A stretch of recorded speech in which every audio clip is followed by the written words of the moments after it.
Buenas tardes, licenciada. Nosotros somos el grupo número 8, el cual va a hablar sobre el título 9, que se denomina Disposiciones Especiales de los Gobiernos Metropolitanos y Municipales. Nuestro grupo está conformado por Ceballos Cantos Alejandra, Lamar Maritzi, Santos Solorzano Paola y quienes habla Mendoza García Cris. A continuación, mi compañera. Ya, buenas tardes. Yo le voy a hablar sobre las disposiciones especiales de los gobiernos metropolitanos y municipales. Tenemos 5 artículos. El artículo 466.1 habla de la función ejecutiva o la autoridad reguladora. De acuerdo con sus competencias, expendirá las políticas y normas necesarias para la aplicación del presente artículo.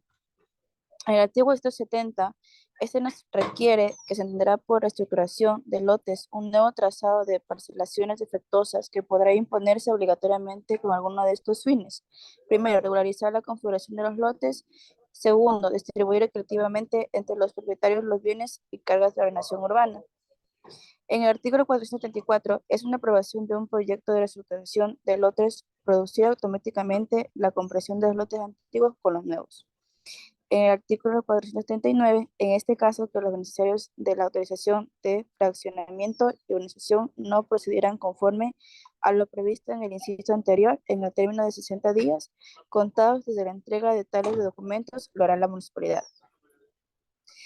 Por último, en el artículo 480, ese es en caso en caso de emergencia, declarar el gobierno cantonal o estatal no podrá revocar o modificar autorizaciones concedidas si las obras hubieran sido iniciadas y se estuvieran ejecutando conforme a las mismas. Muchas gracias. Ya, a continuación le voy a hablar sobre el artículo 481, lotes, paja y excedentes distritales o cantonales. Los terrenos de propiedad de los gobiernos autónomos descentralizados municipales o metropolitanos se consideran como lotes, pajas o excedentes provenientes de errores de medición. Por lotes se entienden aquellos terrenos en los cuales, de acuerdo con las ordenanzas, es posible levantar una construcción independiente de las ya existentes o por levantarse en los terrenos vecinos. Por fajas municipales se entienden aquellas porciones de terrenos que por sus reducidas dimensiones o por ser provenientes de rellenos no pueden soportar una construcción independiente de las construcciones de los inmuebles vecinos. Por excedente se entienden aquellas superficies de terreno que superan el error técnico aceptable de medición de área original. La siguiente diapositiva. Ya, en las obligaciones de los propietarios se encuentran los siguientes artículos. Artículo 481.1. Excedentes o diferencias de terrenos de propiedad privada que forman parte de terrenos con linderos consolidados que superan el área original que consiste en el respectivo título de dominio. Al efectuar una medición municipal por cualquier causa o resulten como diferencia entre una medición anterior y la última práctica por errores de cálculo o de medida. En el artículo 483, integración de lotes. El ejercicio de la potestad administrativa de integración o unificación de lotes a través de resolución expedida por el órgano legislativo del gobierno municipal o metropolitano correspondiente tiene como fin la consolidación de dos o más lotes de terreno. En el artículo 486, potestad de participación administrativa, regulariza y legaliza asentamientos humanos consolidados de interés social ubicados en su circunscripción territorial, en predios que se encuentren prohibido la alcaldesa o el alcalde. En el artículo 488, servidumbres reales, el municipio o distrito metropolitano podrá imponer servidumbres reales en los casos en que sea indispensable para la ejecución de obras destinadas a la prestación de un servicio público, siempre que dicha servidumbre no implique la ocupación gratuita de más de 10.000% de la superficie del predio afectado. En el artículo 490, impuestos de exclusiva financiación o coparticipación, los impuestos municipales o metropolitanos son de exclusiva financiación de dichos gobiernos autónomos descentralizados o de coparticipación. Son de exclusiva financiación municipal o metropolitana los que conforme a disposiciones constitucionales o legales se han creado solo para el presupuesto municipal. La siguiente diapositiva. Dentro de los impuestos encontramos dos artículos. El artículo 491, clases de impuestos municipales. Sin perjuicio de otros tributos que se hayan creado o que se crearán para la financiación municipal o metropolitana, se consideran los impuestos municipales los siguientes puntos: el impuesto sobre la propiedad urbana, el impuesto sobre la propiedad rural, el impuesto de alcabalas, el impuesto sobre los vehículos, el impuesto de matrículas y potentes, el impuesto a los espectáculos públicos, el impuesto a las utilidades en las transferencias de predios urbanos y plusvalía de los mismos, el impuesto al juego, el impuesto del 1,5 por mil sobre activos totales. Tal como se menciona en el desarrollo local, el objetivo fundamental es contribuir para solucionar problemas sociales o cubrir necesidades ocasionantes, y su forma de financiación tradicionalmente ha sido la subvención estatal o la donación de ciudadanos y empresas privadas. En el artículo 492, reglamentación. Los municipalidades y distritos metropolitanos reglamentarán por medio de ordenanzas el cobro de sus tributos. La creación de tributos, así como su aplicación, se sujetará a las normas que se establecen en los siguientes capítulos y en las leyes que crean o facultan crearlo. Junto a la descentralización, debe darse como contraparte el fortalecimiento municipal expresado en una estrategia de desarrollo institucional para la reconversión de su aparato administrativo y la capacitación de su personal. Regresa a la primera. Y por último, en el artículo 494, actualización del catastro, las municipalidades y distritos metropolitanos mantendrán actualizados en formas permanentes los catastros de predios urbanos y rurales. A continuación, mi compañero.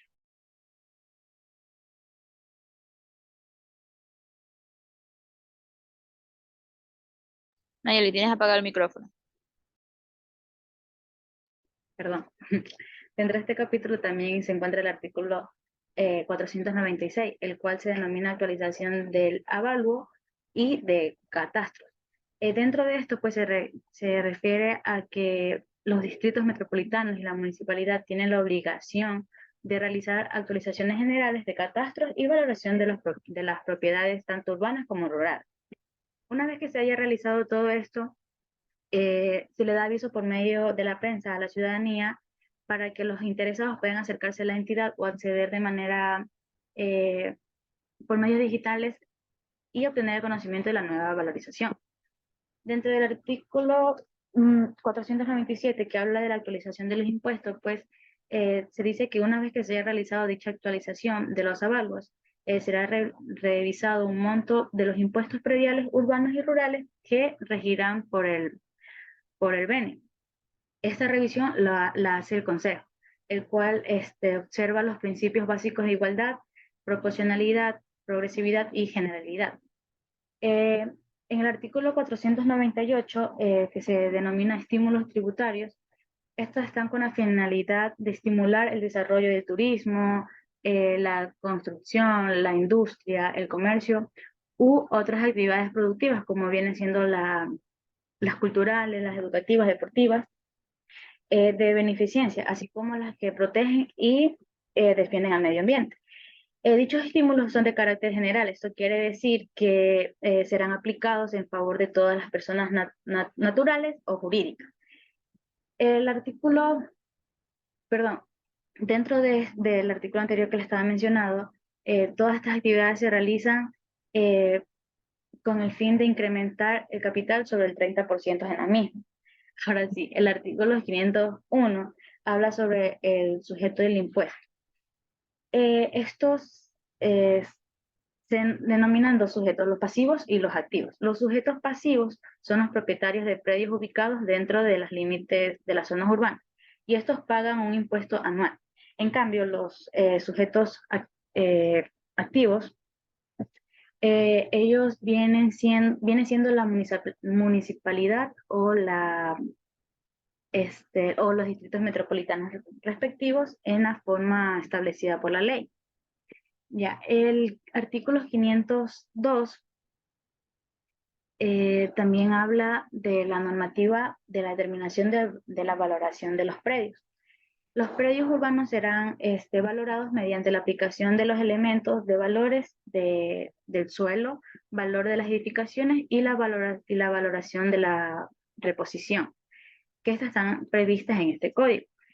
El propósito de esto es que el Consejo aprobará mediante ordenanza el plano del valor de la tierra, los factores de aumento y la reducción del valor del terreno, en la cual se tiene en cuenta los aspectos geográficos, topográficos y la accesibilidad a diversos servicios como el alcantarillado, la luz, el agua, entre otros. El artículo 503 de las deducciones tributarias, pues estos propietarios cuyos predios soporten deudas hipotecarias que graban el predio con motivo de su adquisición. Estas tendrán el derecho a solicitar que se les otorgue las deducciones correspondientes, pero para ello se debe tener en cuenta diversos aspectos. Primero, pues la solicitud deberá presentarse en la dirección financiera hasta el 30 de noviembre de cada año. Segundo, pues cuando son préstamos hipotecarios sin amortización gradual, se acompaña una copia de la escritura en la primera solicitud y cada 3 años un certificado de los acreedores. Por último, en los préstamos que ofrece el IES, se presentará un certificado que confirme la existencia del préstamo y así como el valor del mismo o el saldo del capital.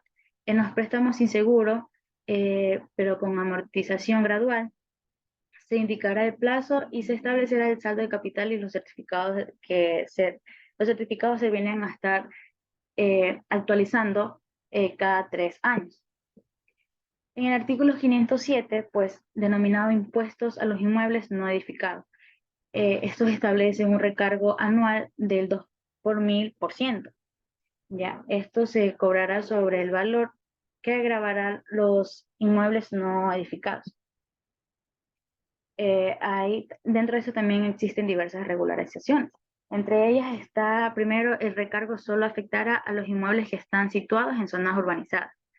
Segundo, el recargo no afectará a las áreas ocupadas por parques o jardines adyacentes. Tercero, en caso de inmuebles destinados a estacionamientos de vehículos, pues los propietarios de estos establecimientos deben presentar a la municipalidad una autorización que justifique la necesidad de dicho establecimiento. Caso contrario, pues se considera como un inmueble no edificado. Por último, dentro de lo que se relaciona al desarrollo local es el artículo 508, que se establece como el impuesto a inmuebles no edificados en zona de promoción inmediata. Este artículo quiere decir que los propietarios de bienes inmuebles no edificados o de construcciones obsoletas ubicados en zonas urbanas de promoción inmediata, su determinación obedecerá a imperativos de desarrollo urbano, como lo de contrarrestar la especulación en los precios de compra-venta de terrenos.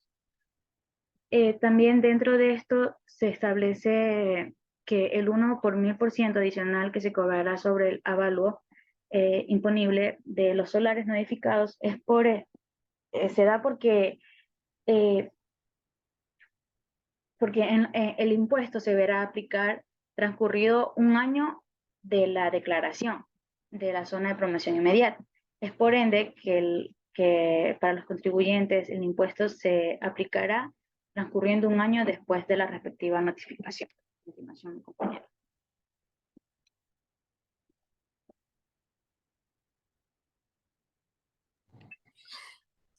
Hola, buenas tardes. Bueno, yo voy a exponer por consiguiente el artículo 511. Bueno, este habla del copo de impuestos, donde las municipalidades y distritos, metrópolis, como base en todas las modificaciones operadas en los catástrofes hasta el 31 de diciembre de cada año, determinarán el impuesto para su cobro a partir del 1 de enero en el año siguiente. El pago del impuesto, según el artículo 512, el impuesto deberá pagarse en el curso respectivo del año. pues sin necesidad de que la tesorería notifique esta obligación. Los pagos podrán efectuarse desde el 1 de enero de cada año, aun cuando no se hubiera emitido el catastro. En este caso se realizará el pago en base al catastro del año anterior y se entregará al contribuyente un recibo provisional vencido del año fiscal. El impuesto de recargos e intereses de mora serán cobrados por vía coactiva. También vemos que la exclusividad del impuesto predial urbanos es de exclusiva financiación municipal o metropolitana. Por consiguiente, no podrán establecerse otros impuestos que graven los predios urbanos para financiar presupuestos que no sean los municipales o metropolitanos. Desde esta perspectiva, el sujeto activo plasmado en el artículo 514 es sujeto activo del impuesto a los predios rurales, la municipalidad o en el sitio metropolitano de la jurisdicción donde se encuentran ubicados un predio rural, mientras el sujeto pasivo es o el propietario, el poseedor de los predios situados fuera de los límites de las zonas urbanas. En comparación con el desarrollo, surgen procesos societales que se dan desde distintas perspectivas, mismo que se utiliza como medio o instrumento esencial de implantación.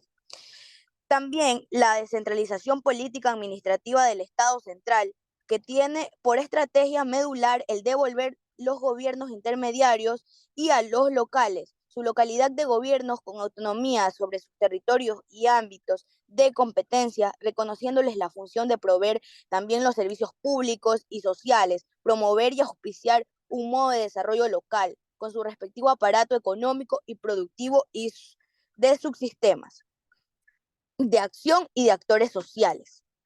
También, asimismo, se destaca la valoración de los predios rurales como parte de lo local, valor de esta propiedad de este y será fijado mediante una ordenanza por cada consejo municipal o metropolitano. Del artículo 519 y 520 se menciona que la tributación de predios en copropiedad, así es la palabra, cuando hubiere más de un propietario de un mismo predio, se aplicarán las siguientes reglas. Los contribuyentes de común acuerdo o no podrán solicitar que en el catastro se haga constar separadamente el valor que corresponda a la parte proporcional de su propiedad. Los predios y bienes extensos están extensas al pago de impuestos predial rural de las siguientes propiedades, como las propiedades cuyo no exceda de 15 remuneraciones básicas unificadas del trabajador privado en general. Las propiedades del Estado y demás identidades del sector público, las propiedades de las instituciones de asistencia social o de educación particular, cuyas utilidades se destinen y emplean a dichos fines y no benefician a personas o empresas privadas. Gracias.